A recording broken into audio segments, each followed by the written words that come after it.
Umar Khan, you may remain seated for now. On Monday, the 3rd of February 2025, in the central courtyard of the school at which you were both Year 10 pupils, you fatally stabbed Harvey Willgoose in his heart using a hunting knife which had a 13-centimetre blade with a serrated edge. Each of you was 15 years old at that time.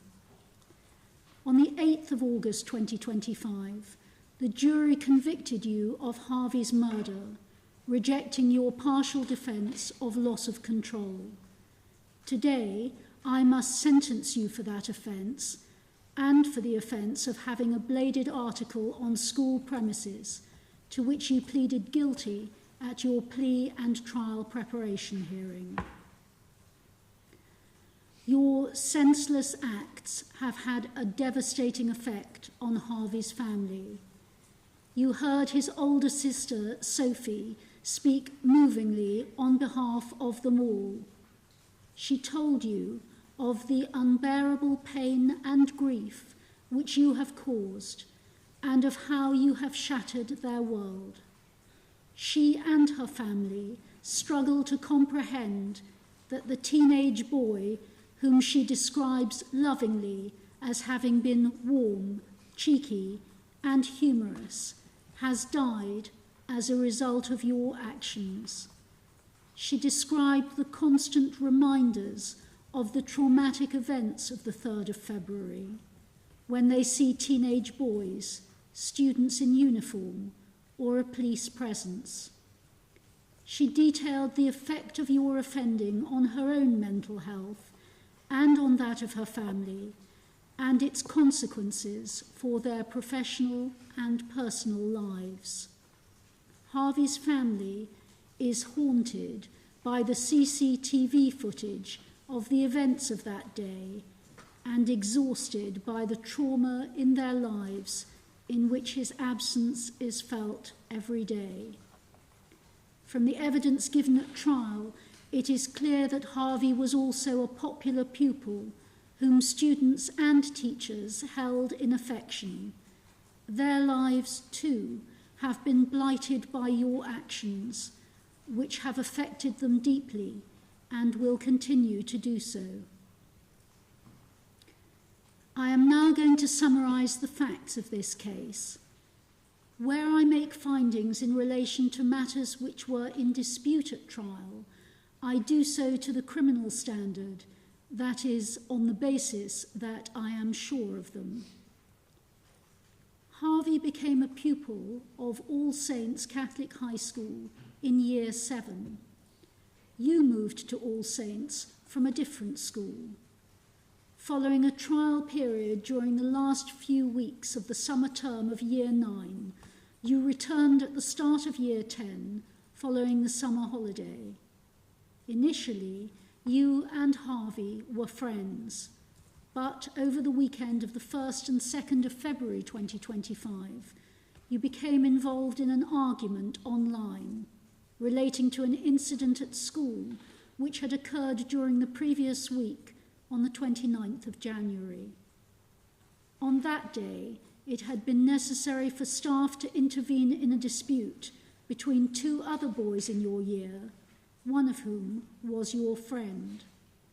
The other, to whom I shall refer as Boy X, had in the past subjected you to racist abuse and directed his friends to, quote, jump you and another boy, also threatening that you would be stabbed. Having tried to support your friend by intervening in that dispute, and having informed staff that Boy X had a knife, you had been sent home. The school had been placed in lockdown, and the two boys who had been fighting had been suspended. You had not been suspended from school, but had decided not to attend on the following 2 days. Your aunt had informed a member of staff that you were scared of going to school, but that she had told you that there was no need to be scared because the boys who had been involved in the earlier fight had been suspended. Harvey had not been in school on the day of lockdown or on the following 2 days. Over the weekend of the 1st and 2nd of February, the incident on the 29th of January was discussed by members of a Snapchat group which included you and Harvey. It led to the two of you falling out because you had sided with your friend and he had sided with boy X. Eventually, another member of the group removed you both from it because of your arguments. Between 5:46 and 7:50 on the Monday morning, the day of Harvey's death, you and he exchanged text messages, beginning with a message which he sent to you. He asked you whether you were in school, and you said that you were not. He asked you, "Is it beef or what?" You replied, "Beef with who?" And his response was, "Me." "Me and you replied, going on to send him the following messages: "Nah, but if you want beef, we can have it, but YGM, meaning you get me, and you was my first boy in school." CCTV footage of that day, collected from various cameras around the school, captured a number of interactions between you and Harvey. You arrived in school shortly after 8:30, meaning that you had to sign in at the late desk. Albeit that you made some effort on that day to avoid boy X and his associates, in your coat pocket was the hunting knife. At around 9:15, you were asked by the assistant head teacher, Mr. Morgan Davis, to write a statement about the events of the 29th of January. He discussed with you the rumours that a knife had been brought into school on that day, and reassured you that the police officers who had attended had not found one. Mr. Davis asked you whether you had brought anything, meaning a weapon, into school, and you lied to him, telling him that you had not. As you were writing your statement outside Mr. Davis's office, Harvey walked past you, and the two of you chatted for several minutes. There was some physical interaction, which I am satisfied was good-natured. A few minutes later, there was some further interaction between you, which Mr. Davis observed, seeing nothing of concern. At around 10:35 that morning, you and Harvey separately entered the same form room. There is no evidence to suggest that there was any particular issue between you at that time. During the morning break which followed, the CCTV footage shows you chatting to each other in the corridor, and there was some pushing. Another pupil who was present and friendly with both of you later described that behaviour as banter and joking around. At 11:10, you and Harvey were due to attend the same science class. You each arrived late, Harvey having arrived 3 minutes before you did. At or about the time of your arrival, Harvey asked the teacher for time out. The evidence is that you squared up to each other in the classroom. One of you, it is not clear who, said something along the lines of, "Let's take this outside." It would seem that further words were exchanged between you, and the teacher physically intervened. Harvey then left the classroom and went to see the assistant head of Year 10, Miss Staniforth. On the way, a teacher overheard him telling another pupil that something was about to happen. Harvey told Miss Staniforth that he was upset that you had rubbed your fists up and down his chest. He asked if he could go, and he did go, to the school isolation room, known as the Damascus Room. Harvey told Ms. Kidder, the teacher who supervised that room, that you had pretended to take something out of your trousers, later telling another pupil that you had been acting as though you had had a knife. On your behalf, Mr. Hussein, King's Counsel, suggested that it was at least as likely that any such action by you was a form of pretense to ward off any prospective attack upon you. Having regard to the fact that you had brought a knife into school that morning, I am satisfied that that theory should be rejected.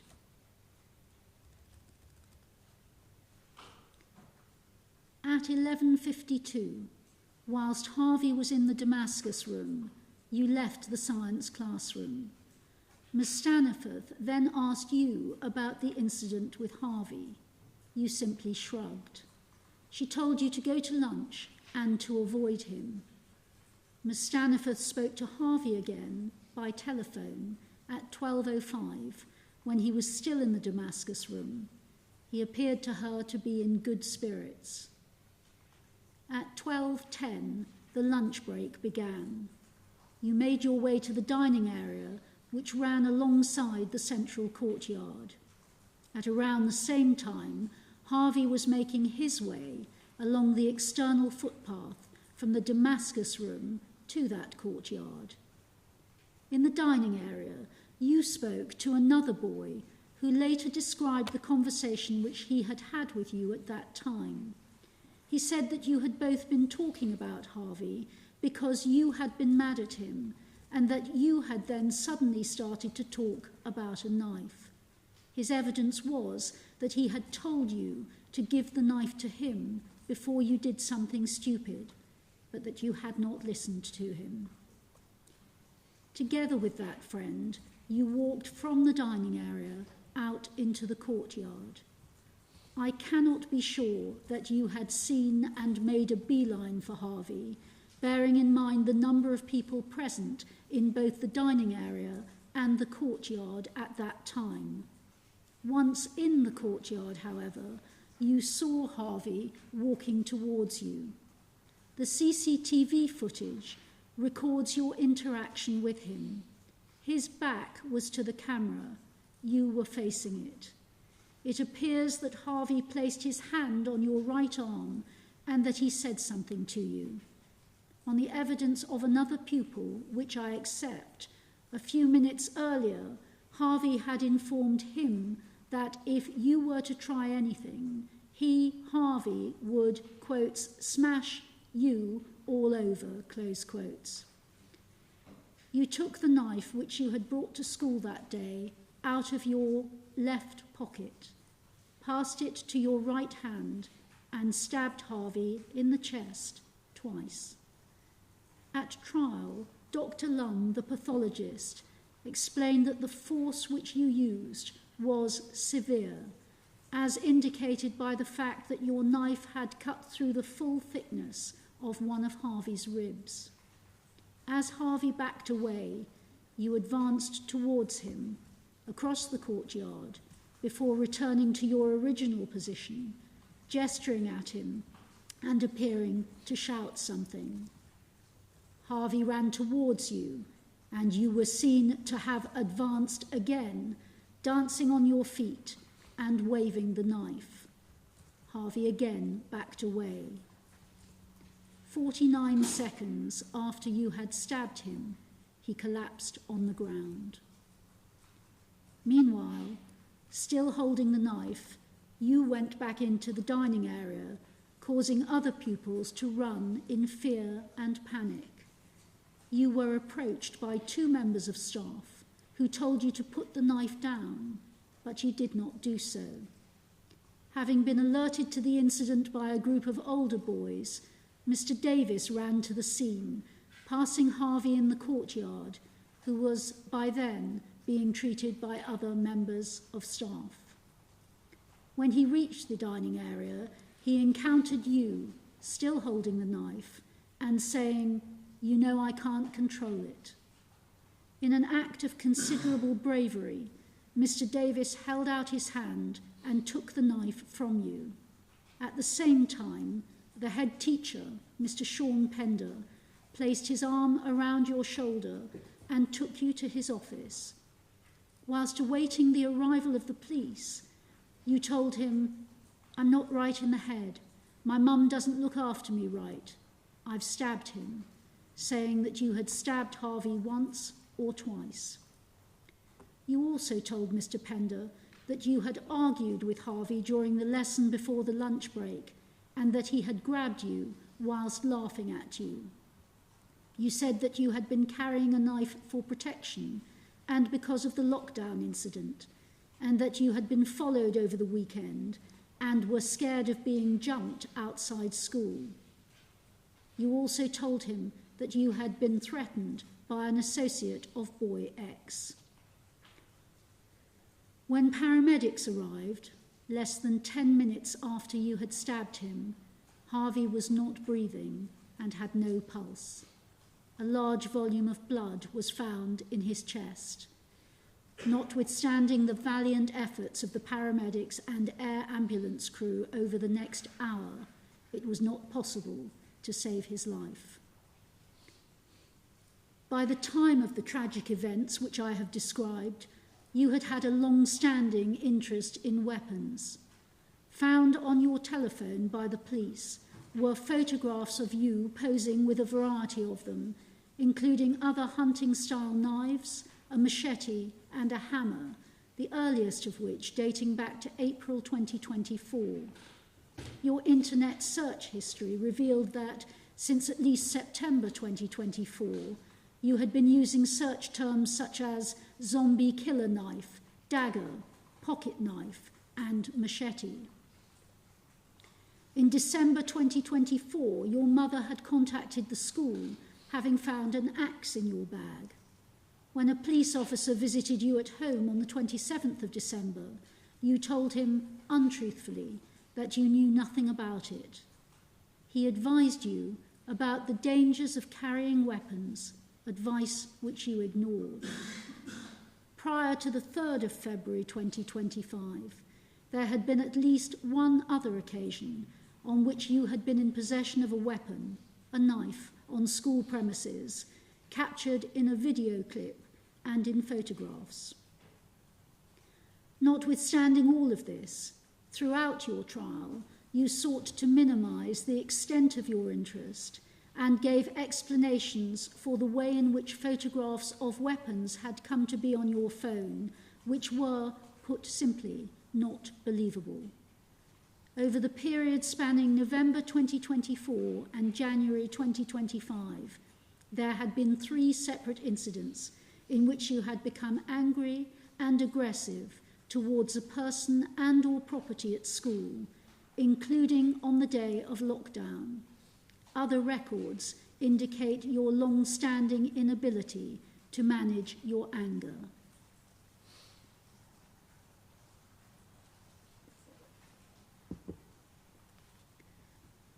I am now going to explain the sentences which you will receive for your crimes.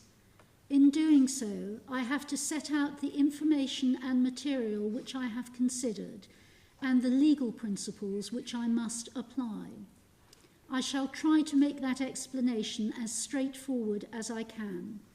Shortly after this hearing, you will have the opportunity to speak to your barristers, who will help you to understand anything about which you are unclear. You will also be able to read my sentencing remarks in your own time.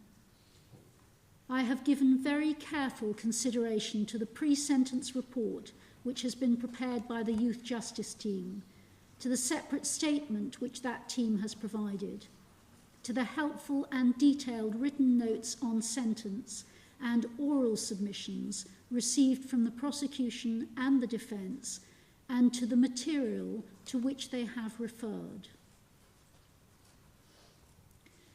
The sentence for murder is fixed by law. The law treats children and young people differently from adults. You were under the age of 18 at the time of your offending.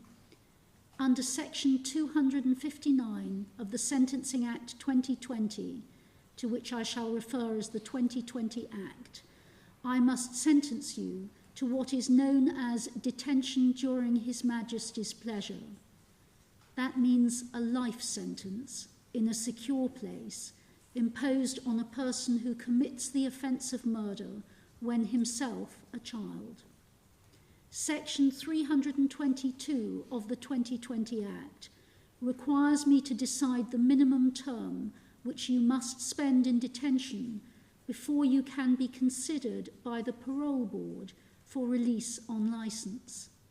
It is the parole board which decides whether a person who is in custody is safe to be released.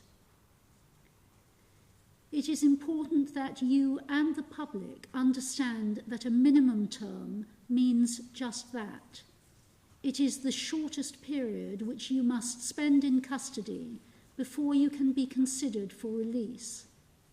But there is no guarantee that you will in fact be released at the end of that period or at any later time. It is only if and when the parole board decides that you are fit to be released that you will be released, and you will then remain subject to licence for the rest of your life. A licence requires you to comply with certain conditions or rules. If you offend again, or fail to comply in any other way with the conditions or rules of your licence, you may be recalled to continue your life sentence. It is in that way that a life sentence protects the public for the future. In order to decide the appropriate minimum term, I must take into account the seriousness of your offence and the period which you have already spent on remand in custody. When considering the seriousness of your offence, I must have regard to the general principles set out in Schedule 21 to the 2020 Act, and to any sentencing council guidelines which are relevant to your case and are not incompatible with those principles. In this case, I must have regard to the Sentencing Council's guideline on sentencing children and young people, and in particular to sections 1 and 4 of that guideline. I must also bear in mind the factors to be considered when assessing the culpability of a young offender, that is, the responsibility which he bears for his offence, as set out in paragraph 17 of section 14 of the Judicial College publication entitled Child Defendants in the Crown Court, published in June 2025. You accept that you took the knife into school and intended to have it available to use as a weapon, albeit, you said, for protection, having experienced earlier threats and acts of violence. You then used that knife to commit Harvey's murder. That means that paragraph 5A of Schedule 21 to the 2020 Act applies in this case. That paragraph sets out the appropriate starting point for the minimum term for a person aged 15, which, as counsel agree, is 17 years. Deciding the appropriate starting point is the beginning of the process. That starting point is not to be applied in a rigid way without thought. It is to be applied flexibly in order to achieve a just result in the particular case. Having identified it, I must consider whether it is appropriate to adjust it upwards or downwards. I must take account of all relevant aggravating and mitigating factors, meaning all those things which make your offending worse and all those things which count in your favour, in order to reach a sentence which is appropriate in all the circumstances of this case. That sentence will impose the shortest possible minimum term which reflects the seriousness of your offence. When assessing your culpability, I must reflect on and make all appropriate allowances for your developmental age, which may be the same as, or higher or lower than, your actual age, and the level of your maturity. Those principles have been summarised in a number of cases, most recently in a case known as Crown and BGI and CMB, 2024 EWCA Crim 1591, and I shall now explain how they apply to you on the facts of this case. A non-exhaustive list of aggravating and mitigating factors is set out at paragraphs 9 and 10 of Schedule 21 to the 2020 Act. I shall take account of all relevant factors so far as I have not already done so when determining the correct starting point. I first set out all of the aggravating factors in your case. I do not consider that your offence involved a significant degree of planning or premeditation.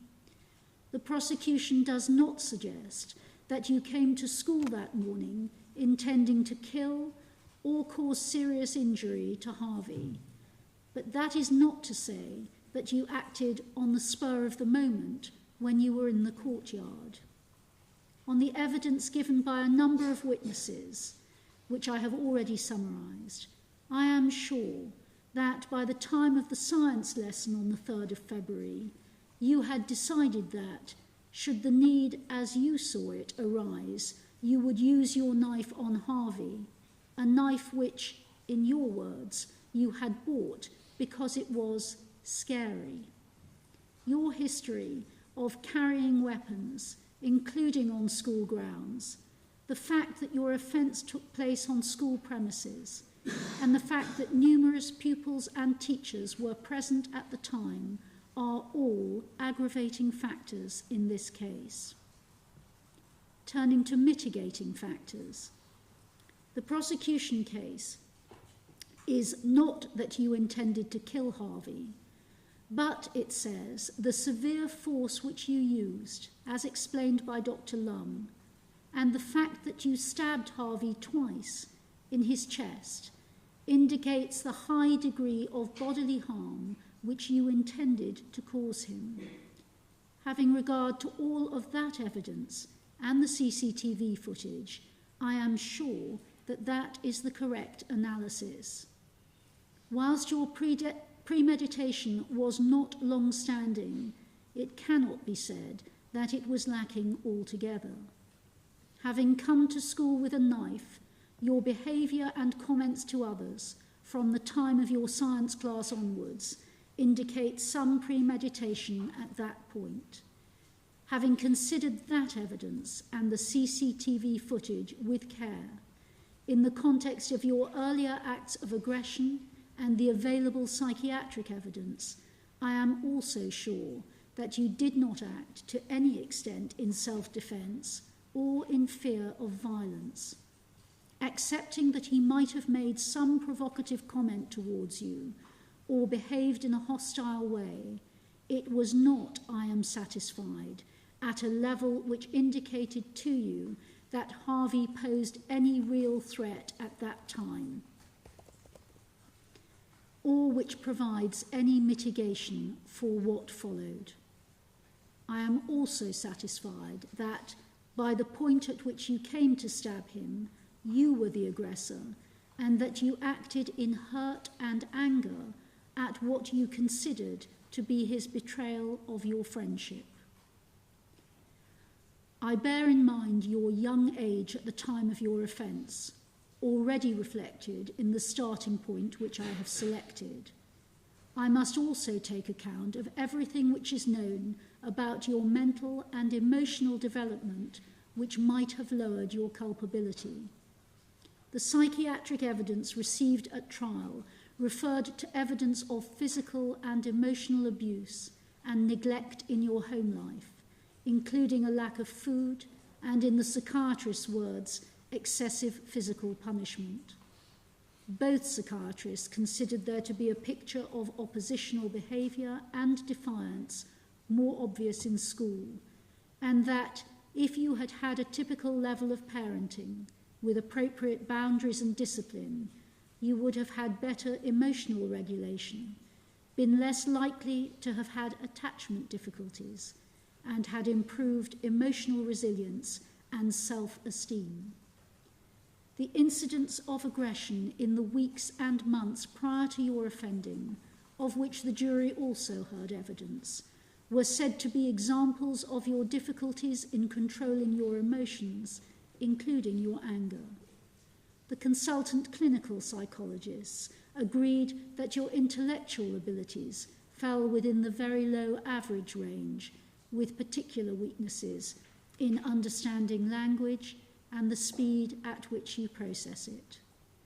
That is thought likely to have resulted from negative early experiences. Nevertheless, Dr. Forster's view was that you did not have any communication issues.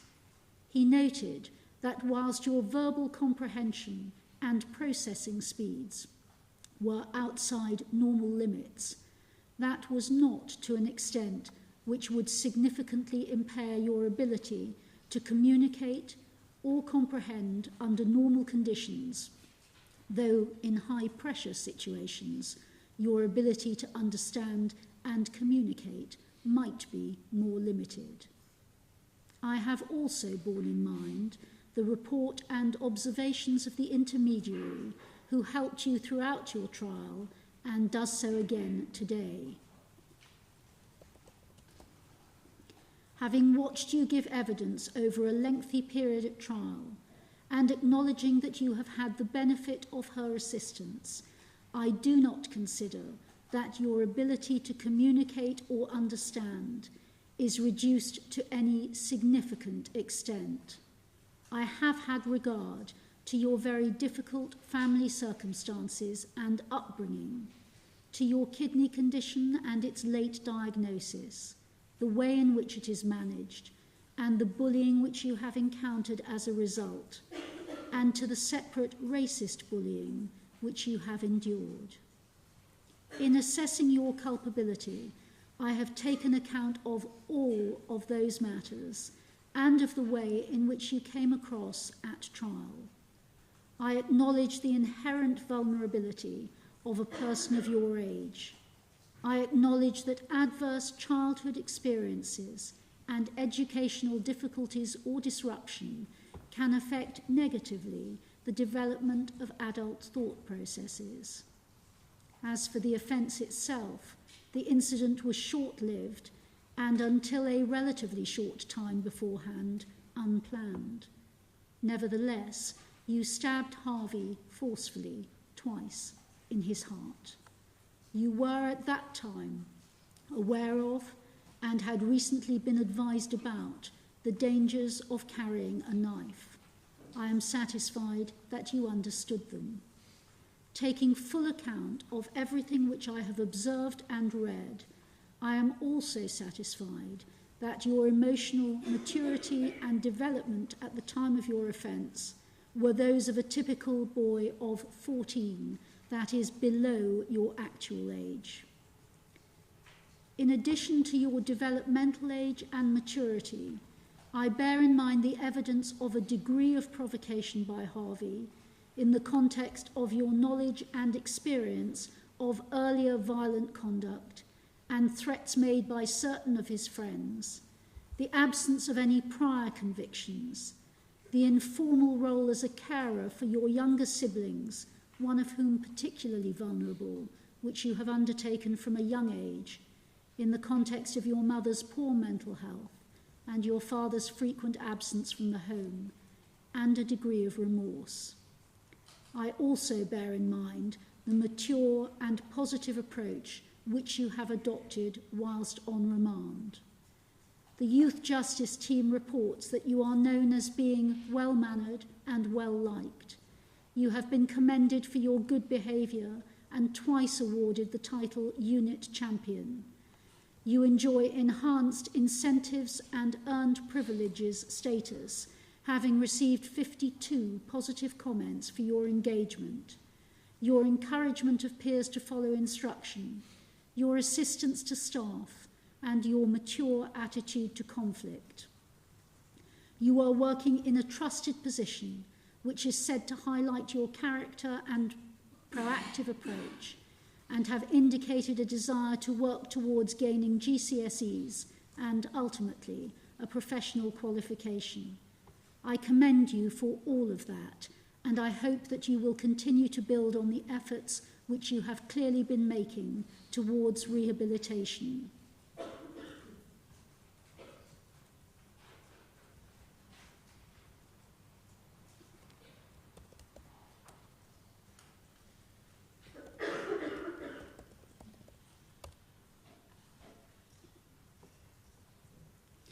Taking account of all of the aggravating and mitigating factors to which I have referred, and the need to impose the shortest minimum term which is consistent with your welfare and necessary rehabilitation, I consider that the appropriate minimum term in your case is one of 16 years, from which the time which you have already spent on remand will be deducted, as I shall explain shortly.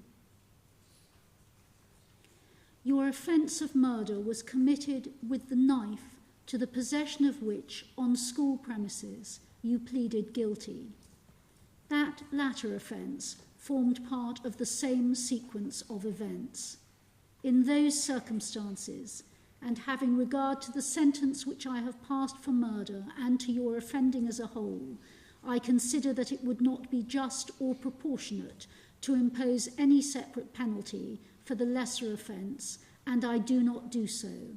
That means that your conviction for that offence will not extend the minimum term which I have imposed for murder.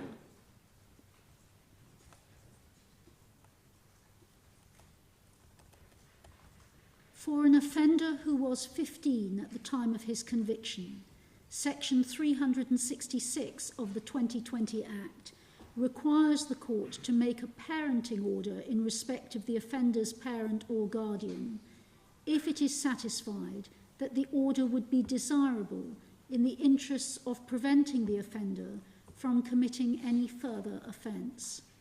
No such order is recommended by the Youth Justice Team, and having regard to the length of the minimum term which I have imposed for murder and your family circumstances, I am not satisfied that such an order is desirable in the interests of preventing your commission of any further offence. Stand up, please, Umar. I shall now summarise the sentence which you will receive and what it means for you. For the murder of Harvey Willgoose, I pass the only sentence which the law allows me to pass for someone of your age. That is detention during His Majesty's pleasure. You will remain in secure custody until the parole board decides that you are suitable to be considered for release. The shortest period of time during which you must remain in custody is 16 years, less the number of days which you have spent on remand. I have been told that that period is agreed to be 259 days. Therefore, the minimum term which I impose in your case is 15 years and 106 days. I remind you that there is no guarantee that you will in fact be released at the end of that period or at any later time, and that if and when you are released, you will remain subject to licence for the rest of your life and may be recalled to continue your life sentence if you reoffend or fail to comply in any other way with the conditions of your licence. As you have been convicted by a jury of the offence of murder, no sentence will be passed on the lesser offence of manslaughter to which you pleaded guilty at an earlier stage. That offence will lie on the file, meaning that it cannot be reopened without the permission of this court or of the Court of Appeal. For your possession of a knife on school premises, you will receive no separate penalty. There are two related orders to be made. A victim surcharge will be imposed in the sum of £41 and a collection order made. That surcharge is fixed by law takes account of your age at the time of your offence, and is used to fund organisations which support victims and witnesses. I order the forfeiture and destruction of the knife. Your legal team will come to see you before you begin your sentence. Please go with the dock officer, Umar.